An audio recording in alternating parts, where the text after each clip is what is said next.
what my life is like, it was a near immediate improvement. Actually, I like to say it's a restoration, where I'm actually able to eat foods that I normally would. There was certainly a progression of my diet from liquid to soft to full food over a really short period of time, over like a couple weeks. To back where I'm eating normally, I'm swallowing normally, I don't have the nighttime interruption. So it feels like I've been restored to how I was before. So advanced endoscopy procedures are ones that are similar to surgery, but don't require opening anything, and everything is done through the mouth using the endoscope, so there's no incisions, and we're really able to accomplish the same goals that surgery does. So in the case of achalasia, the target that we are trying to get to is the muscle layer within the esophageal wall, and to cut those muscle fibers.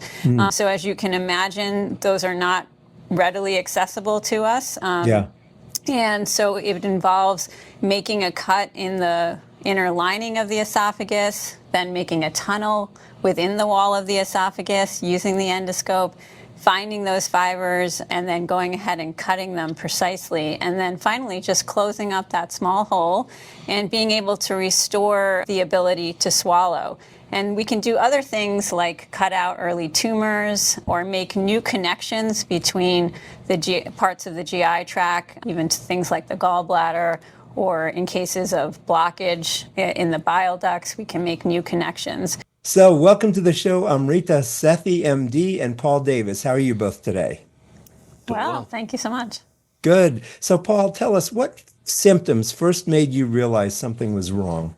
Yeah, about 10 years ago, I first started experiencing the inability to fully swallow a meal. There's a family history of hiatal hernia, so I just assumed it was something of that nature. I managed through, tricks and techniques, but it was very episodic, very periodic, not very frequent until the last year or so. In the last 8-9 months, it really ramped up to where it was literally every meal, every bite, even my morning coffee. I was just having difficulty swallowing. Had a secondary condition where I was a cough that I was experiencing at night, as well as gurgling, as the liquids that would accumulate in my esophagus overnight wouldn't be able to go down. And so disrupting my sleep, more importantly, disrupting my wife's sleep. And at that point, she had had enough and said, let's go get this checked out and see what it is. Thank God for your wife. I'm glad she pushed you. I'm going to push my way through it, right? So thank goodness for that. Good. So how did it affect your work and your daily life? Yeah, I mean, aside from eating and sleeping. Yeah, sleeping certainly. Daily life, the dinner table is such a communal experience for the family, and even for me in the business world, right? I go to conferences, I go to business dinners, which are important from a selling perspective. Yeah. So worrying about and being stressed about how I'm going to handle the meal, pulling away mentally, or even having to leave the table physically because I can't get a specific bite down, and it would change me. I would go silent. I would be focused on swallowing, caused people to be concerned, and took the attention onto something that I didn't want it on. So it made it really difficult to participate in those activities. I'm going to ask you about your treatment a little bit later, because I want to find out a little bit more from the doctor first. Doctor, what symptoms are related to swallowing or eating that viewers should never ignore? I mean, Paul has described his situation. Are there other symptoms that people should be aware of? Yeah, it can start, even more with just simple things that are very easy to dismiss, like just even that feeling of burning, of reflux, of some pressure in your esophagus, or when you're eating, it feels like it's getting stuck, that it's not quite getting all the way to your stomach. You might feel some pressure or even sharp pain.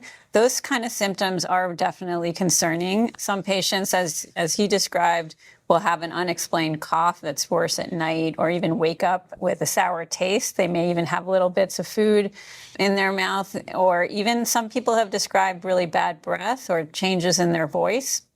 Those can be related to things like acid reflux that aren't necessarily your classic symptoms. If we get to a point of things like weight loss, that's definitely very serious and should be looked at.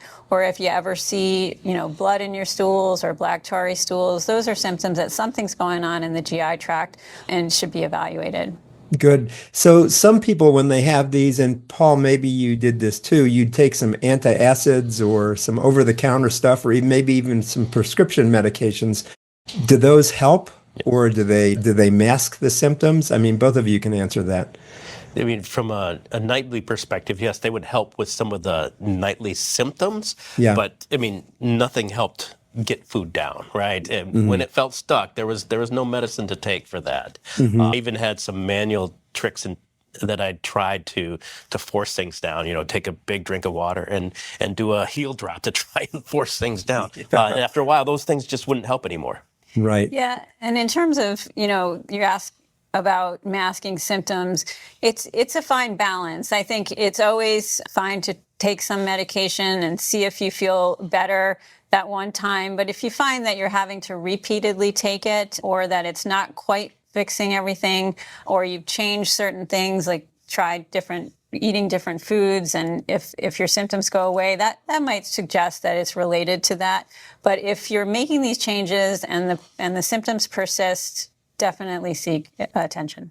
Got it. And so tell us, there are some new procedures in endoscopy, and there's a procedure that I've read about called, I think it's called POEM. It's POEM, peroral endoscopic myotomy. Tell us about what that is. Did I say it right? You did. That's excellent. Good.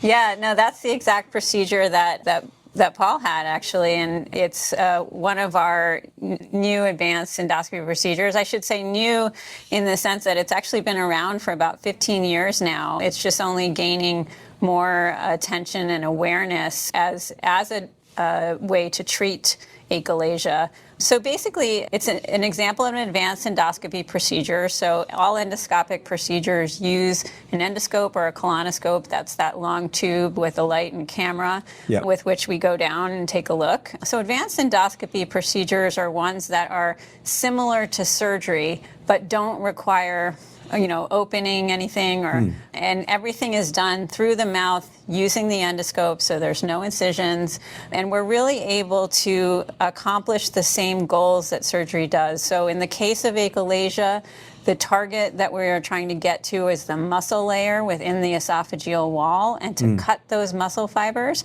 So as you can imagine, those are not readily accessible to us. And so it involves making a cut in the inner lining of the esophagus, then making a tunnel within the wall of the esophagus using the endoscope, finding those fibers, and then going ahead and cutting them precisely. And then finally just closing up that small hole and being able to restore the ability to swallow. And we can do other things like cut out early tumors or make new connections between the parts of the GI tract, even to things like the gallbladder, or in cases of blockage in the bile ducts, we can make new connections. So these are really exciting procedures that allow us to treat patients in a minimally invasive way, safely, and get them to recovery quickly.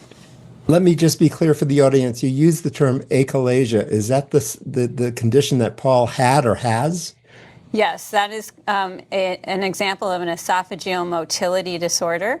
So it refers to the fact that the muscles of the esophagus, actually the muscles of the GI tract are all continuous, but at the bottom of the esophagus, there's a bundle of muscles that the body naturally, it opens when food is trying to pass down, and then it closes after that. So in achalasia, there's a lack of stimulation of that muscle to open, and so it stays closed when food is coming down.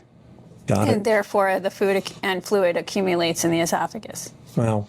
So you're the medical director of the new Center for Advanced Endoscopy. What does this mean for patients, doctor? It means that we are bringing this level of advanced care and technology to the community. This is typically care that you would find at large academic centers that patients would have to travel to. For example, come to downtown Chicago and deal with distance and traffic, or travel to other parts of the country, for example. And now we are here in the community with the patients. We're able to provide early access, a seamless process. We have an entire team of providers, from nurse practitioners to technicians, to help them with every step of their care, whether it's bringing them in for diagnosis, for testing, bringing them in for procedures, and helping them to recover, and then getting them home. Good. Well, let me give the website. If people want to learn more, it's nm.org/CAE. That stands for Northwestern Medicine. nm.org/CAE, which stands for the Center for Advanced Endoscopy. So, Paul, let me ask you, what's your life like now following this treatment that you've had? And are you considered cured? Is this going to happen again? Do we know? Or are we doing okay? So what my life is like, it was a near immediate improvement. Actually, I like to say it's a restoration, where I'm actually able to eat foods that I normally would. There was certainly a progression of my diet from liquid to soft to full food over a really short period of time, over like a couple weeks. To back where I'm eating normally, I'm swallowing normally. I don't have the nighttime interruption. So it feels like I've been restored to how I was before. It is not a curative. There will be some repeat assessments to make sure that things are available. But one of the things that I loved about the POEM procedure, as opposed to some of the other treatment, is those were very much repeated processes, right? Where every few years they had to go in and repeat the processes, where this is a longer term solution. Yeah, I would say that we're not, a lot of these diseases are chronic diseases. If we really think about it, we're not removing the underlying problem, but we're helping to fix sort of some of the obstacles that are created by this chronic disease, such as not being able to swallow.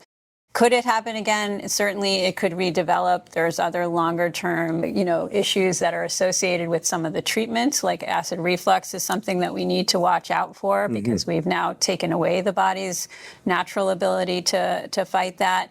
But for all of these, there will always be some changes that will need to be made as Paul thinks about how he's eating and the foods he's eating, even natural things that patients who don't have achalasia, like watching their weight and eating healthy. But we're returning to that point where you can make those kind of decisions. So that's the way I like to think about it. And the nice thing about POEM is that we can actually repeat this procedure once, twice, almost even 3 times. And we can also do this procedure after patients have received the surgical version of this procedure, which is the sort of procedure that had been available for, a long time before this came about.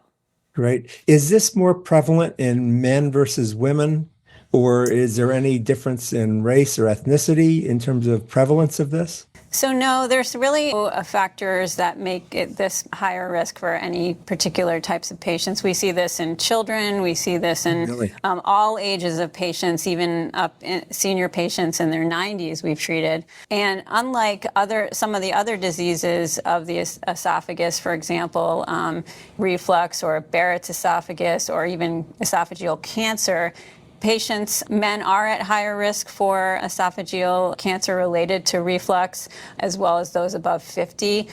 But for achalasia, there's not really any specific factors that put some individuals at risk over others. Thank you. I've asked all the questions I have. Let me ask you, are there any questions I didn't ask that I should have, or is there a big message you'd each like to leave with people today? I mean, for me, it's simple. Get the test done. Don't tough it out. The evaluation process is relatively straightforward. A couple straightforward tests, progressively getting to a diagnosis. The procedure itself was relatively straightforward and simple, and done in a minimally invasive approach, to where I had very limited pain, maybe once or twice during the couple days past. So definitively worth the effort to get it addressed, or even evaluate if there's anything going on. It's better to know than not. Great. And let me just add a little note to that. Men, if you're having these symptoms, get it checked out. And the second message is, if you're not getting it checked out, listen to your wife, right? Absolutely.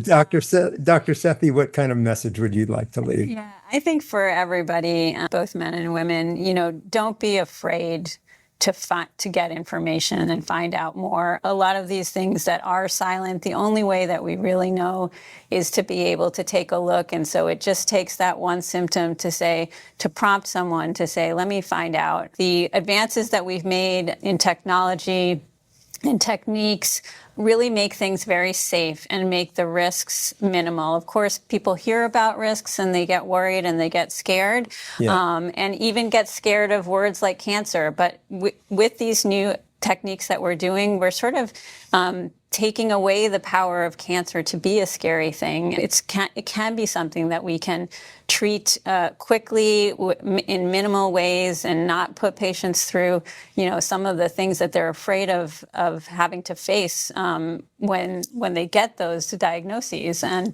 again, we're turning chronic problems into ones that you can really return to your regular way of life. Great. Wonderful messages from both of you. Thanks so much for coming on the show today. Thank you so much.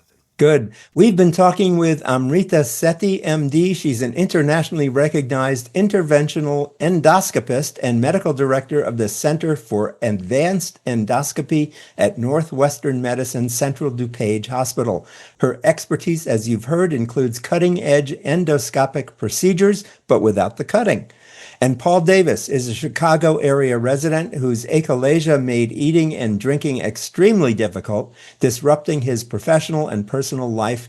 After treatment with POEM, the procedure we discussed, he regained his ability to swallow and eat without invasive surgery. This has been Jonathan Marks with Go to Health. Remember, you can subscribe to us at gotohealthmedia.com or on YouTube, Apple, or Spotify. And if you like what we're doing, we're all about evidence-based medicine. Please give us a thumbs up or a 5-star review or a like. That helps us get the word out to more people. Thanks so much for being with us today. We'll see you again next time. This has been Jonathan Marks with Go to Health. And as we say at the end of every show, repeat with me, Go to Health. God bless. We'll see you again next time. Bye-bye. Thank you for tuning in today to Go to Health. You are one of almost 10,000 people per day who enjoy the evidence-based health information offered by our guest health experts. You can watch us on our website and YouTube and listen to us on 8 podcast networks. Be sure to join Jonathan Marks in our upcoming shows each week. If you like our show, please share this episode with your friends and colleagues. You can subscribe to the show, join our email list, send us feedback, browse through the online store, and view our library of over 150 shows at gotohealthmedia.com. See you next time, and remember to elevate your life with Go to Health.